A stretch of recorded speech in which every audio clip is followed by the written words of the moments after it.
नमस्कार, खबरों की खबर में आपका स्वागत है। दिल्ली में बड़ी जीत के बाद अरविंद केजरीवाल फिर से मुख्यमंत्री तो बन गए हैं, लेकिन उनके सामने एक बड़ी समस्या खड़ी हो गई है और वो इस कदर फंस गए हैं कि छटपटाते हुए न इधर के रह रहे हैं न उधर के रह रहे हैं। उनके पास ऐसी स्थिति आ गई है कि एक तरफ बड़ा सा गड्ढा है तो दूसरी तरफ खाई की स्थिति है। ये मामला है जेएनयू में राजद्रोह देशद्रोह के मामले का। देशद्रोह के मामले में फंसे कन्हैया कुमार, उसके बाद उमर खालिद और अनिर्बान भट्टाचार्य के ऊपर मामला चल रहा है। इन लोगों ने जो कारनामा किया था, देशद्रोही गतिविधियां संचालित की थी जेएनयू के अंदर, उसके बारे में पूरे देश को जानकारी है। इन लोगों के कारगुजारियों से पूरा देश परिचित है और जो सीसीटीवी फुटेज आए हैं उससे भी सब लोगों को ये पता है कि किस तरह से अफजल गुरु जैसे आतंकवादी के समर्थन में नारे लगाए जा रहे थे, देश के टुकड़े करने के नारे लगाए जा रहे थे। लेकिन उनके ऊपर जो देशद्रोह का आरोप लगा है, उसमें जो इतने दिनों तक मामला टरकाया जा रहा है और उसके कारण दिल्ली सरकार घिर गई है। अरविंद केजरीवाल इंतजार कर रहे थे कि इस बार चुनाव हो जाए, इस बार चुनाव हो जाए और उस चुनाव से पहले हम कोई ऐसा कदम न उठा लें जिसके कारण चुनाव प्रभावित हो, और इसलिए इस मामले को टरका रहे थे। दिल्ली सरकार से मंजूरी ली जानी है इसके लिए, क्योंकि दिल्ली सरकार के मंजूरी के बाद ही उनके ऊपर देशद्रोह का मामला चलाया जा सकता है या देशद्रोह का मामला हटाया जा सकता है, और इसके लिए दिल्ली सरकार तैयार नहीं थी। दिल्ली सरकार ये भी नहीं कह रही थी कि इसके ऊपर से देशद्रोह का मामला खत्म कर दिया जाए, और इसके लिए भी तैयार नहीं थी कि देशद्रोह का मामला चलाने की मंजूरी दी जाए। यह सिर्फ मंजूरी का मामला था। मंजूरी मिलने के बाद कोर्ट में क्या साबित होना है और क्या साबित नहीं होना है, ये पुलिस अपने सबूतों के आधार पर कोर्ट को कन्विंस करती और कोर्ट उसके बाद फैसला करता कि किसी तरह से इनको किस मामले में इनके ऊपर मामला चलाया जाए और कौन सा आरोप जो लगाया गया है, दिल्ली पुलिस ने जो आरोप लगाए हैं वो आरोप सही है या गलत है। ये कोर्ट का मामला है, इसमें दूसरे मतलब सरकार या पुलिस कुछ नहीं कर सकती है। पुलिस सिर्फ सबूत देगी और उसके बाद सरकार इसकी मंजूरी देती है। लेकिन अरविंद केजरीवाल बिल्कुल इस मामले में चुप्पी साधे हुए थे, अपनी सरकार के साथ बैठे हुए थे और ये पूरे फाइल पर एक तरह से धूल जमी हुई थी। बार बार कोर्ट के तरफ से निर्देश जारी किया गया था कि दिल्ली सरकार किसी तरह से इस मामले पर अपनी स्पष्ट टिप्पणी करे और बताए, स्थिति को स्पष्ट करे कि इनके ऊपर कैसा मामला चलाया जाए। लेकिन अब कोर्ट सख्त हो गया है और जो अदालत ने निर्देश जारी किए हैं जो दिल्ली सरकार को और दिल्ली पुलिस को, उसने बताया है कि भाई अब बहुत समय हो गया, अब 3 अप्रैल का टाइम दिया गया है जिसके भीतर आपको ये बताना होगा, स्थिति स्पष्ट करनी होगी कि इन लोगों के ऊपर कौन से मामले में मुकदमा चलाया जाए, किस मामले के तहत इनके ऊपर मुकदमा चलाया जाना चाहिए। ये फैसला बाद में होगा कि इनके ऊपर जो मुकदमा चलाया जाना है वो सही है या गलत है, लेकिन इस बात की स्थिति को स्पष्ट करना चाहिए। और इसके बाद अरविंद केजरीवाल बुरी तरह से फंस गए। उन्होंने पहले तो ऐसी बातें कह दी जो उनकी सरकार के ही विरोध में जाता है। जो व्यवस्थाएं चल रही है, आम आदमी पार्टी की इतनी बड़ी जीत के बाद भी अगर मुख्यमंत्री ये बोलते हैं कि एक विभाग जो गृह विभाग है दिल्ली सरकार का, उनके ऊपर उनका कोई अधिकार नहीं है और वो उन्हें निर्देश नहीं दे सकते। मुख्यमंत्री अगर निर्देश नहीं दे सकता तो कौन देगा निर्देश? किसी विभाग को मुख्यमंत्री को निर्देश देना है, लेकिन उनको साथ उन्होंने ये भी कह दिया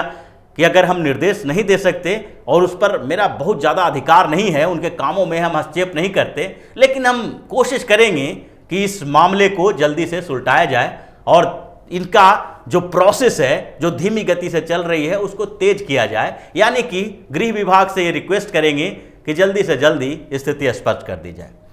अब इतना देर हो गया है, बहुत समय से ये मामला चल रहा है और उस समय से बस कोर्ट को इस बात का इंतजार रहा है कि दिल्ली सरकार इन पर कैसा मुकदमा चलाया जाए, इसकी मंजूरी प्रदान कर दे। और दिल्ली सरकार इसी बात को लेकर टाल मटोल का रवैया अपनाए हुए थी। आम आदमी पार्टी की सरकार को अब बुरी तरह से फंसती हुई दिखाई पड़ रही है और अरविंद केजरीवाल के पास अब विकल्प नहीं बचा है और इसीलिए पहले से जो टाल रहे थे अब फिर से टालने की कोशिश किए, लेकिन कोर्ट की सख्ती के कारण इनको अब कोई फैसला लेना पड़ेगा। अब सबसे बड़ी समस्या अरविंद केजरीवाल के सामने यही है कि जो वो फैसला लेंगे वो फैसला उनके किस वर्ग को नाराज करेगा और किस वर्ग को खुश करेगा। सबसे बड़ा कन्फ्यूजन उनके साथ इसी बात को लेके है। अगर वो इनके ऊपर देशद्रोह का मुकदमा चलाने की इजाज़त दे देते हैं तो भी उनकी समस्याएं बढ़ जाएगी। अभी जिस तरह से अरविंद केजरीवाल की जीत हुई है दिल्ली में, या दिल्ली विधानसभा में एक बड़े बहुमत के साथ फिर से सरकार बनी है, उसके बाद उनकी महत्वाकांक्षा भी उसी स्तर की बढ़ गई है। वो बार बार, जैसे आम आदमी पार्टी ने चुनाव में जीत के बाद ही एक बड़ा अभियान चलाना शुरू कर दिया और इनको जैसे देखने लगा कि अब मोदी को चुनौती देने वाले अरविंद केजरीवाल ही बचे हैं, और पूरे देश से समर्थन की मांग की और राष्ट्र निर्माण में भागीदारी वाले लोगों को आम आदमी पार्टी से जुड़ने के लिए बोला गया। इनकी जो हवाई वाला किला है उनमें ये लग रहा था इनको कि अब जब दिल्ली में फिर से सरकार बन गई है और 5 साल तक हमारी सरकार रहेगी तो कई दूसरे राज्यों में जो चुनाव होने हैं उसमें भी हमारे अपनी भूमिका निभाएं। जैसे बिहार में चुनाव होना है, अभी बिहार के बाद पश्चिम बंगाल में भी चुनाव है, तो इन राज्यों में हम अपने उम्मीदवार खड़ा करें और फिर धीरे धीरे एक राष्ट्रीय पार्टी के रूप में आम आदमी पार्टी उभर के आए। ऐसे चुनाव में पहले भी ये अपने उम्मीदवार खड़ी करते रहे हैं और उम्मीदवारों को क्या स्थिति हुई है और इनकी पार्टी की स्थिति अलग अलग राज्यों में, चाहे गोवा हो या फिर साउथ इंडिया के दूसरे स्टेट हो, महाराष्ट्र हो, या पिछले चुनाव में बिहार में, उत्तर प्रदेश में, कई जगहों पर तो ऐसी स्थिति रही कि नोटा को जितना वोट मिला, यानी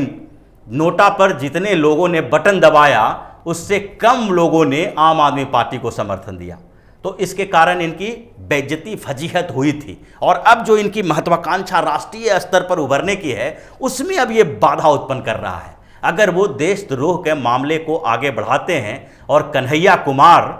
और उमर खालिद जैसे लोग के ऊपर देशद्रोह का आरोप लग जाता है तो उसके बाद यही कन्हैया कुमार जो आज घूम घूम के मोदी के खिलाफ प्रचार कर रहे हैं, इनके समर्थक और जेएनयू के वो जो लोग जो तथाकथित अपने आप को सेकुलर कहते हैं, स्वतंत्रता की बात करने वाले होते हैं, वो लोग अब केजरीवाल के खिलाफ हो जाएंगे। उसके साथ साथ जिस तरह से दिल्ली विधानसभा चुनाव के अंदर, जो दिल्ली विधानसभा का चुनाव हुआ था उसमें मुस्लिमों ने एकजुट होकर वोटिंग की है और अरविंद केजरीवाल को मुख्यमंत्री बनाने में उनकी बड़ी भूमिका रही है, इसमें भी उनको समस्या आने वाली है। अगर देशद्रोह का मुकदमा चलाने की मंजूरी दे देते हैं तो उसके बाद होगा क्या? ये लोग जो बड़े बड़े नारे लगा रहे थे, अरविंद केजरीवाल को सत्ता में फिर से वापस लाने की बात हुई थी, और जिनके ऊपर भरोसा है अरविंद केजरीवाल को कि अगर दूसरे राज्यों में भी चुनाव लड़ेंगे तो जिस तरह से अलग अलग राज्यों में, जैसे बिहार में अगर देखा जाए तो राजद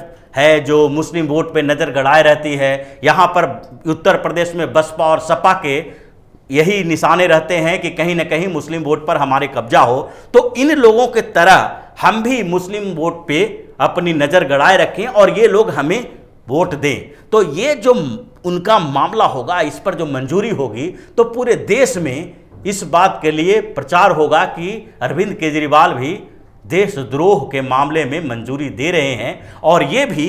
मोदी सरकार, जैसे जिस तरह के आरोप मोदी और अमित शाह के ऊपर लगता है उसी तरह का आरोप अरविंद केजरीवाल के ऊपर भी लगने लगेगा। और दूसरे तरफ अगर अरविंद केजरीवाल इसको मंजूरी नहीं देते हैं, देशद्रोह का आरोप का की मंजूरी नहीं देते हैं और सामान्य अपराध के लिए मुकदमा चलाने की बात दिल्ली सरकार करती है, उसके निर्देश जारी करते हैं, तो इसके बाद क्या होगा? अरविंद केजरीवाल को आप पिछले कुछ समय से अगर देखते हैं तो वे लगातार,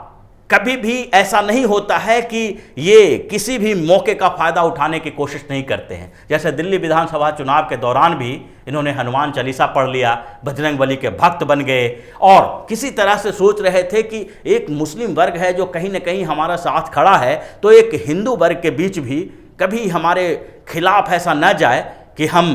जो राजनीति कर रहे हैं उसमें सिर्फ मुसलमानों की राजनीति कर रहे हैं। जो डर कांग्रेस के लिए बनी रहती है, कांग्रेस में बहुत बार ऐसा मुद्दा उठता रहा है कि कांग्रेस की जो नीतियां रही है, मुस्लिम तुष्टीकरण की नीति है, उसके कारण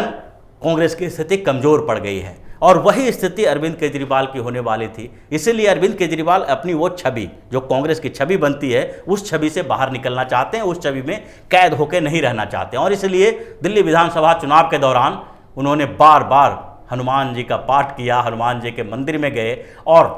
जय श्री राम के जवाब में जय बजरंगबली के नारे लगाए। तो ये जो वर्ग है जिसको वो अपने तरफ करना चाहते हैं और हर मन से भारत माता की जय के नारे लगाते हैं, और जो उनके पास बैठे हुए रैलियों में जाने वाले लोग, उनके कार्यकर्ता, उनके जवाब में भारत माता की जय के नारे लगाते हैं, वो कहीं नाराज ना हो जाए। उनकी नाराज़गी का भी डर है इनके अंदर, क्योंकि अगर उन्होंने ये मामला उठाया और देशद्रोह का आरोप जो उनके इन लोगों के ऊपर लगा हुआ है उसकी मंजूरी नहीं दी, तो दिल्ली पुलिस और मीडिया में जो इसके खिलाफ सबूत है जिसमें ये दिखाया गया है कि भारत तेरे टुकड़े होंगे इंशाअल्लाह इंशाअल्लाह जैसे नारे लगाए जा रहे थे, अफजल गुरु की बरसी मनाई जा रही थी जिसको